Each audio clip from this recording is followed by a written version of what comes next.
So hello guys, welcome to my channel फिनो विद्या। अगर आप मेरे चैनल में पहली बार आए हैं तो प्लीज़ सब्सक्राइब कर दीजिए और पास में जो बेल आइकन है उसे प्रेस कर दीजिए। सो गाइज, आज की वीडियो में हम म्यूचुअल फंड के बारे में सब कुछ जानेंगे। म्यूचुअल फंड क्या है, वो कितने तरीके का होता है, क्या आपको उसमें इन्वेस्ट करना चाहिए या नहीं करना चाहिए, इस सब के बारे में हम आज जानेंगे। तो दोस्तों, म्यूचुअल फंड क्या है? म्यूचुअल फंड एक फंड है जहाँ हम अपना पैसा हम वहाँ डालते हैं और हर फंड का एक फंड मैनेजर होता है। वो उस पैसे को डिफरेंट जगह पे इन्वेस्ट करता है और जो प्रॉफिट होता है वो हमको मिलता है। उसके बदले वो फंड मैनेजर कुछ हमसे वो चार्ज लेता है, उसको हम एक्सपेंस रेशियो कहते हैं। मतलब अगर आप 100 रुपया इसमें इन्वेस्ट कर रहे हैं तो उसमें 50 पैसा या 25 पैसा या 10 पैसा उस तरीके का कुछ वो अपना वो फीस लेता है, उसको हम एक्सपेंस रेशियो कहते हैं। So guys, basically mutual fund दो टाइप का होता है, एक है डेट, दूसरा है इक्विटी। डेट में रिस्क कम रहता है और यहाँ गेन भी कम मिलता है। इक्विटी में रिस्क ज़्यादा रहता है और वहाँ गेन भी ज़्यादा होता है। तो क्या है डेट, क्या है इक्विटी, क्या है, ये अभी हम विस्तार में जानेंगे। सो गाइज, अब पहले हम डिस्कस करेंगे डेट फंड क्या होता है और इसका कितना कैटेगरी होता है। डेट फंड होता है दोस्तों, जब आपका पैसा आपका फंड मैनेजर कोई बॉन्ड पे अगर इन्वेस्ट करे, जैसे कि गवर्नमेंट बॉन्ड या कॉरपोरेट बॉन्ड, तो उसको डेट फंड कहते हैं। तो बॉन्ड क्या होता है? जब किसी कॉर्पोरेट को, कोई कंपनी को बहुत सारे पैसे का जरूरत होता है तो अगर बैंक से वो इंटरेस्ट लेगा, बैंक से मतलब वो अगर लोन लेता है तो उसको ज़्यादा इंटरेस्ट देना पड़ता है, 10% 12%। तो वो क्या करता है, बॉन्ड इशू करता है। मतलब लोगों से वो लेता है, लोगों से पैसा लेगा, वो बॉन्ड आप खरीदेंगे, पैसा लेगा और लोगों को उसको इतना ज़्यादा देना नहीं पड़ेगा, 6-7% में भी मिल जाएगा। तो उसको कहते हैं बॉन्ड। तो वो फंड मैनेजर अगर वो बॉन्ड पे अगर इन्वेस्ट करता है तो उसको कहते हैं डेट म्यूचुअल फंड। तो अब जानते हैं डेट म्यूचुअल फंड कितना टाइप का होता है। एक होता है दोस्तों लिक्विड म्यूचुअल फंड, दूसरा है अल्ट्रा शॉर्ट, तीसरा है शॉर्ट। और भी बहुत सारा है लेकिन मेनली ये तीन ही है। तो लिक्विड फंड क्या होता है? इसमें गेन कम रहता है और रिस्क भी थोड़ा कम रहता है। इसमें गेन बीच में रहता है, ना ज़्यादा ना कम। और शॉर्ट फंड में क्या होता है, गेन थोड़ा ज़्यादा रहता है। इन कंपेरिजन टू दोनों, गेन इसमें थोड़ा ज़्यादा रहता है।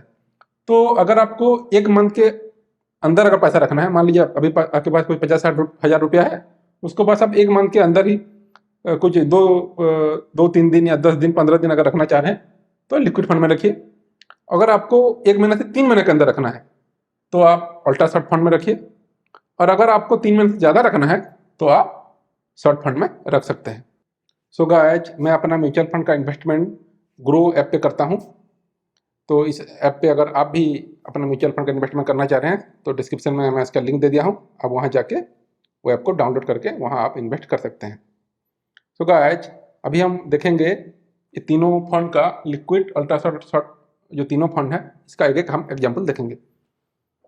इसके लिए पहले हम ग्रो ऐप खोल देते हैं। 1 मिनट रुकिए, मैं अपना मोबाइल पे ग्रो ऐप खोल देता हूँ। ये देखिए ग्रो ऐप खुल गया। इसके बाद पहले हम देखेंगे शॉर्ट टर्म फंड के बारे में देखेंगे। ये देखिए HDFC short term debt fund में खोल दिया हूँ। इसमें पिछला 3 साल का आप देखिए रिटर्न कैसा है, 6.63% रिटर्न है। और इसका ग्राफ देखिए थोड़ा ऊपर नीचे हो रहा है, लेकिन ये उतना ही देता है, मतलब लगभग 6-7% ये देता है। अगर पिछले 1 साल में थोड़ा बहुत कम है, इस साल थोड़ा ज़्यादा रिटर्न नहीं मिला है। 3 साल का अगर देखेंगे तो ये कितना, याद रखिए 6.63%। और जो ऊपर नीचे भी हुआ है बहुत ज़्यादा नहीं हुआ है। यहाँ देखिए इसका दाम, NAV देखिए, NAV क्या है मैं अब बाद में बताऊँगा। इसका देखिए 22.83 था, अभी 22.27। कम भी हुआ है तो ज़्यादा कम नहीं हुआ है, ऐसे ही ऊपर नीचे होता है। लेकिन नॉर्मली ये वैसे 6-7% के हिसाब से ये रिटर्न देता है। अब देखते हैं दूसरा फंड जो है अल्ट्रा शॉर्ट फंड। ये देखिए ऐसे पोटेंशियल का अल्ट्रा शॉर्ट फंड देखते हैं।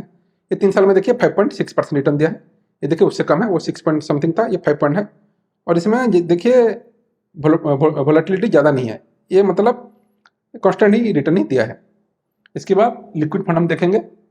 लिक्विड फंड चलिए सर्च करते हैं, क्वांट लिक्विड फंड देखते हैं। ये देखिए पिछला 3 साल में और थोड़ा कम दिया है 4.86, लेकिन यहाँ देखिए पूरा कॉन्स्टेंट, ये कभी गिरता नहीं, ये हमेशा थोड़ा थोड़ा थोड़ा थोड़ा बढ़ता ही रहता है। तो ये है तीनों फंड का एक एक एग्जाम्पल। तो अब अपने हिसाब से तीनों में कहीं पर भी आप इन्वेस्ट कर सकते हैं। सो गाइस, जैसे आप एग्जाम्पल में देखें कि आपको डेट फंड में एफडी जितना ही रिटर्न मिलता है, तो आपके मन में ये ख्याल आ रहा होगा तो हम एफडी में क्यों इन्वेस्ट ना करें। तो उसमें एक दिक्कत है दोस्तों, एफडी में जब आप इन्वेस्ट करते हैं तब आप अगर 1 साल का कर रहे हैं तो 1 साल रखेंगे तो उतना रिटर्न मिलेगा। मान लीजिए 6% दे रहा है रिटर्न, तो 1 साल रखने से ही मिलेगा। अगर मान लीजिए 15 दिन में आप उसको निकाल दे देंगे तो उसमें आपको 6% नहीं देगा। लेकिन डेट में ऐसा नहीं है। डेट में अगर आप 15 दिन में रखते हैं तो आपको वो जो मैं दिखाया 4-5% जो भी है, 15 दिन में भी आपको उतना ही मिलता है। तो यही उसमें फर्क है दोस्तों कि आपको डेट फंड में आपका कोई टाइम लिमिट नहीं है। सो गाइस, अब हम डिस्कस करेंगे इक्विटी म्यूचुअल फंड के बारे में। इक्विटी म्यूचुअल फंड क्या होता है दोस्तों? यहाँ इक्विटी मतलब होता है स्टॉक मार्केट। तो यहाँ आपका पैसा वो फंड मैनेजर स्टॉक पे इन्वेस्ट करता है, मतलब शेयर मार्केट पे इन्वेस्ट करता है।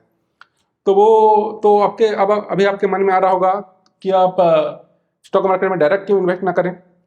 तो इसका रीज़न ये है दोस्तों, जो फंड मैनेजर होता है वो एक नॉलेजेबल आदमी होता है, उसको फाइनेंस के बारे में थोड़ा पता होता है। आपको भी पता हो सकता है, लेकिन ज़रूरी नहीं है। आप मान लीजिए कोई नया आदमी है, कुछ अलग आपका काम है, आपको फाइनेंस के बारे में कुछ पता ही नहीं है, तो आप ये इक्विटी म्यूचुअल फंड के थ्रू आप इन्वेस्ट कर सकते हैं स्टॉक मार्केट पे। इसमें क्या होता है, मान लीजिए आपके पास 1,000 रुपये है इन्वेस्ट करने के लिए। तो स्टॉक अगर खरीदने जाएंगे, मान लीजिए मारुति का आपको एक शेयर खरीदना है जिसका प्राइस है मान लीजिए कुछ 7-8 हज़ार रुपया है, तो 1,000 रुपये में तो आप खरीद नहीं सकते। तो इसमें क्या होता है, आप जब 1,000 रुपये देते हैं, आपकी तरह इंडिया पूरा देश में लाखों लोग हैं, तो लाखों लोग उस फंड मैनेजर को पैसा देते हैं, कोई 1,000, कोई 5,000, कोई 10,000। तो सबका मिला के मान लीजिए उस दिन फंड मैनेजर के पास 10 करोड़ रुपये आया। तो 10 करोड़ में से वो क्या करेगा, कुछ पैसा मारुति में खरीद लिया, कुछ पैसा टाटा कंपनी में खरीद लिया, कुछ पैसा HDFC में खरीद लिया। वो ऐसे ऐसे करके आपका जो पूरा पैसा है डिफरेंट टाइप का स्टॉक पे वो पैसा आपका इन्वेस्ट हो जाता है। तो उससे क्या फ़ायदा होता है कि आप कम पैसा में भी पूरा सब कंपनी में आप इन्वेस्ट कर सकते हैं। सो गाइस, अब हम डिस्कस करेंगे इक्विटी म्यूचुअल फंड के टाइप्स। ये बेसिकली 4 टाइप्स के होते हैं: small cap, mid cap, large cap और फ्लेक्सी कैप। तो पहले डिस्कस करेंगे small cap. Small cap mutual fund क्या होता है, इस पे फंड मैनेजर क्या करता है, आपका जितना पैसा उसके पास जाता है उसका 65% वो स्मॉल कंपनी पे इन्वेस्ट करेगा। वो बाउंड है, स्मॉल कंपनी पे इन्वेस्ट करेगा। स्मॉल कंपनी क्या होता है, जिसका मार्केट कैपिटलाइजेशन मतलब जिस कंपनी का टोटल वैल्यू 5,000 करोड़ से कम हो, उसको हम स्मॉल कैप कंपनी कहते हैं। तो आपका पूरा पैसे का 65% आपको ऐसे कंपनी में उसको इन्वेस्ट करना है। अब आते हैं मिड कैप पे। मिड कैप पे क्या होता है, फंड मैनेजर को 65% मिड कंपनी पे इन्वेस्ट करना है। मिड कंपनी क्या होता है, जिसका मार्केट कैपिटलाइजेशन 5,000 करोड़ से लेके 20,000 करोड़ तक है, उसको कहते हैं मिड कंपनी। इसके बाद है लार्ज कैप। इस पे क्या होता है, फंड मैनेजर को 80% उसका टोटल पैसा लार्ज कंपनी में इन्वेस्ट करना होता है। लार्ज कंपनी क्या होता है, इसका मार्केट कैपिटलाइजेशन 20,000 करोड़ से ज्यादा हो, वो होता है लार्ज कैप कंपनी। इसके बाद आता है फ्लेक्सी कैप। फ्लेक्सी कैप में उसको ऐसा कुछ क्राइटेरिया नहीं है, उस जहां चाहे जितना चाहे वो अपना फंड वहां लगा सकता है। मान लीजिए स्मॉल कैप में 10% लगाया, मिड कैप में 20% लगाया और लार्ज कैप में 70% लगाया, कुछ भी वो अपना करके मिक्स करके वो फ्लेक्सी कैप फंड में लगा सकता है। उसको पहले मल्टी कैप भी बोलते थे। सो गाइस, आपको 4 टाइप का फंड तो मैं बता दिया। इसके बाद इसी के ही अंदर और 3 टाइप का फंड बेसिकली होता है। इसको एक होता है थीमेटिक, दूसरा ELSS और तीसरा इंडेक्स। ये मतलब इन्हीं का ही कैटेगरी है, ये कुछ इनसे अलग नहीं है। तो इसके लिए मैं इसको अलग नहीं लिखा, इनके अंदर ही वो लिखा। एक है थीमेटिक। थीमेटिक म्यूचुअल फंड क्या होता है, वो एक थीम पे फंड मैनेजर आपका पैसा अगर इन्वेस्ट करता है उसको थीमेटिक म्यूचुअल फंड कहते हैं। थीम मतलब मान लीजिए ऑटो सेक्टर है, तो फंड मैनेजर अगर आपका पूरा पैसा खाली ऑटो सेक्टर के कंपनी पे ही इन्वेस्ट करता है, मान लीजिए मारुति, आइसर, महिंद्रा एंड महिंद्रा, इस टाइप का कंपनी में अगर वो इन्वेस्ट करता है तो वो एक थीमेटिक फंड कहते हैं। वो चाहे ऑटो हो या चाहे मान लीजिए कोई सॉफ्टवेयर कंपनी में खाली इन्वेस्ट कर रहा है, तो वो भी एक थीमेटिक फंड हुआ। वो मतलब आपका पैसा खाली वही एक ही टाइप के स्टॉक में इन्वेस्ट करेगा। वो ऐसे कुछ ऑटो में 2 स्टॉक उठाया, सॉफ्टवेयर में 2 स्टॉक उठाया, फाइनेंस में 3 स्टॉक उठाया, ऐसा नहीं कर सकता। वो जहाँ करेगा बस एक ही फंड में करेगा, वो थीमेटिक फंड कहते हैं। इसको मैं थोड़ा अवॉइड करता हूँ क्योंकि इसमें ज़्यादा रिस्क रहता है। मान लीजिए कोई फंड, कोई सेक्टर मान लीजिए कुछ साल काम नहीं कर रहा है, जैसे जैसे पिछले कुछ साल ऑटो सेक्टर काम नहीं कर रहा था, वो सब फंड उठ रहे थे, उसका इतना ग्रोथ नहीं हो रहा था। तो आप अगर वैसे थीमेटिक फंड में लगाए हैं तो सबका पैसा बढ़ रहा है लेकिन आपका लॉस हो रहा है, तो ये मैं अवॉइड करता हूँ थीमेटिक म्यूचुअल फंड। दूसरा है ELSS, ये होता है दोस्तों टैक्स सेविंग। मतलब आपको पता है ATC जो एक गवर्नमेंट ऑफ इंडिया एक देता है ATC में, इनकम टैक्स में, उसमें क्या होता है आपको 1.5 लाख तक का छूट होता है इनकम टैक्स का। तो 1.5 लाख में ELSS भी आता है। इसमें अगर आप इन्वेस्ट करेंगे, इसमें क्या होता है कि वो 3 साल का एक लॉक इन इसमें रहता है, 3 ईयर लॉक इन रहता है इसमें। मतलब इसमें अगर आप इन्वेस्ट करते हैं तो कुछ भी हो जाए 3 साल तक आप पैसा निकाल नहीं सकते। वो वहां गया, 3 साल तक गया, 3 साल के बाद ही उसको आप निकाल सकते हैं। इसके बाद आता है इंडेक्स फंड। इंडेक्स फंड क्या होता है, जैसे आपको पता होगा सेंसेक्स और निफ्टी है, निफ्टी जैसे है, निफ्टी जो है, ओके,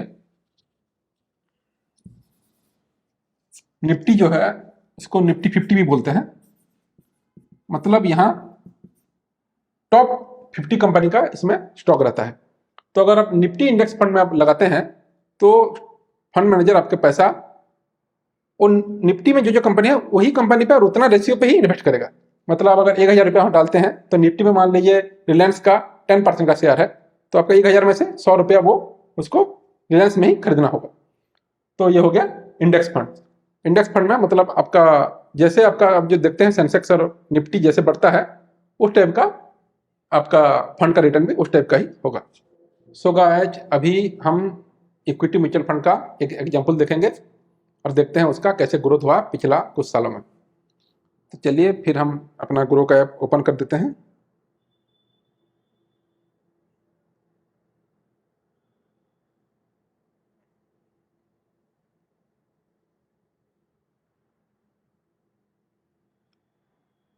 ये देखिए मैंने ग्रो का ऐप ओपन कर दिया है।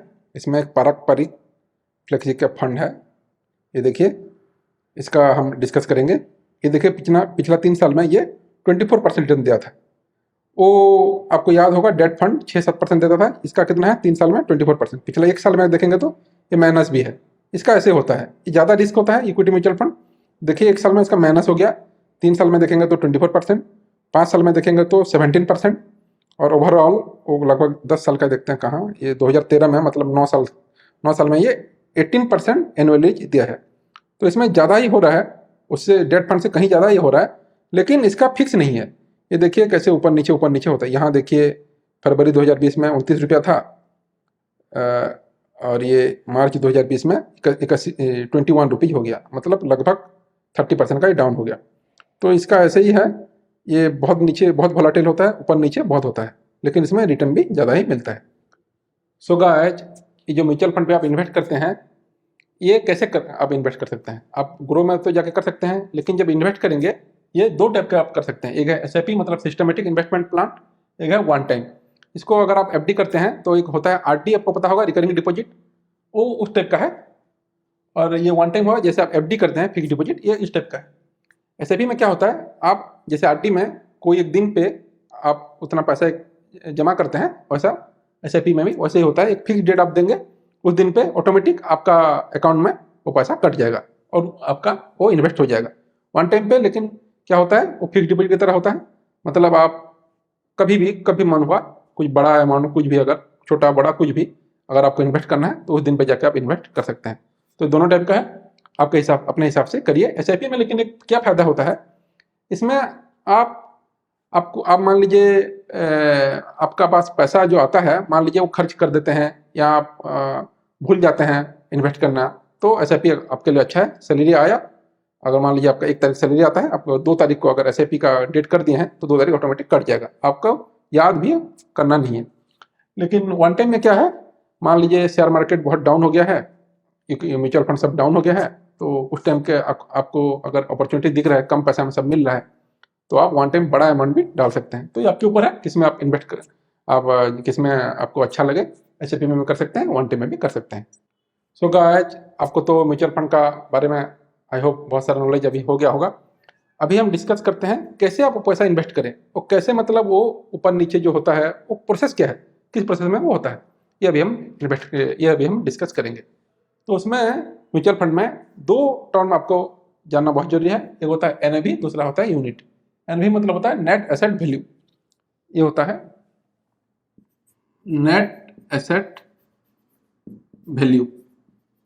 मतलब ये एक म्यूचुअल फंड का कितना दाम, प्राइस उसका कितना है, एक म्यूचुअल फंड का ये उसका दाम है, नेट एसेट वैल्यू एनएवी जो होता है। और यूनिट होता है कितना नंबर आपके पास उसका म्यूचुअल फंड, कितना नंबर ऑफ यूनिट आपके पास है। मतलब अभी आपको बताता हूं, मान लीजिए आप 12,000 रुपया इन्वेस्ट करते हैं। मान लीजिए ये आप करते हैं 1 जनवरी को, 1 जनवरी को आप 12,000 रुपया इन्वेस्ट करते हैं एक म्यूचुअल फंड पे। उसका मान लीजिए उस दिन एनएवी वैल्यू है 10 रुपया। ये एनएवी वैल्यू जो होता है ये चेंज होता रहता है, हर दिन ही चेंज बदलता है, यूनिट निकल नहीं बदलता, यूनिट कांस्टेंट होता है। तो 12,000 रुपया अब इन्वेस्ट किए, एक एनएवी का मतलब एक यूनिट का एनएवी वैल्यू 10 रुपया, तो आपको कितना यूनिट मिला, 12,000 डिवाइड बाय 10, मतलब आपको उस दिन 1200 यूनिट आपको मिला। उस म्यूचुअल फंड का 1200 यूनिट का आप मालिक हो।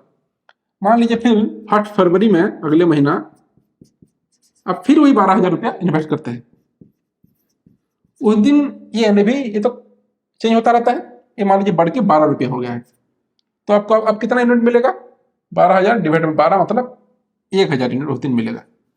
तो मतलब वही 12,000 आप इन्वेस्ट करते हैं, लेकिन एक जनवरी को आपको 1200 यूनिट मिल रहा है और फरवरी को आपको 1,000 यूनिट मिल रहा है, क्योंकि उसका एनएवी वैल्यू उस दिन बढ़ गया है। अब हम देखते हैं, मान लीजिए ये 24,000 रुपये आप इन्वेस्ट कर लिए और आप उसके बाद आप इन्वेस्टमेंट बंद कर दिए। और मान लीजिए 1 दिसंबर जब होता है, 10-12 महीने बाद 1 दिसंबर को मान लीजिए आपका नेट एसेट वैल्यू हो गया है, मान लीजिए 20 रुपया, वो बढ़ के 20 रुपया हो गया है। आपके पास यूनिट कितना है, 1200 और 1,000 मतलब 2200 यूनिट आपके पास है। ये तो कांस्टेंट, ये तो चेंज नहीं होता है, ये मैं जैसे बताया ये कांस्टेंट रहता है। तो 2200 आपका यूनिट है, तो आपका कितना अमाउंट कितना हो जाएगा, 2200 इंटू 20 मतलब 44,000। तो आपका जो 24,000 था वो देखिए बढ़ के 44,000 हो गया। तो यही प्रोसेस है, इसी हिसाब से आपका प्रोसेस ऊपर नीचे, ये आपका पैसा जो है वो ऐसे कमता बढ़ता रहता है। सो गाइस, आखिर में मैं अपना फाइनल थॉट देना चाहता हूँ। तो क्या आपको म्यूचुअल फंड पे इन्वेस्ट करना चाहिए या नहीं करना चाहिए, या करना चाहिए तो किस में, इक्विटी में करना चाहिए कि डेट में करना चाहिए।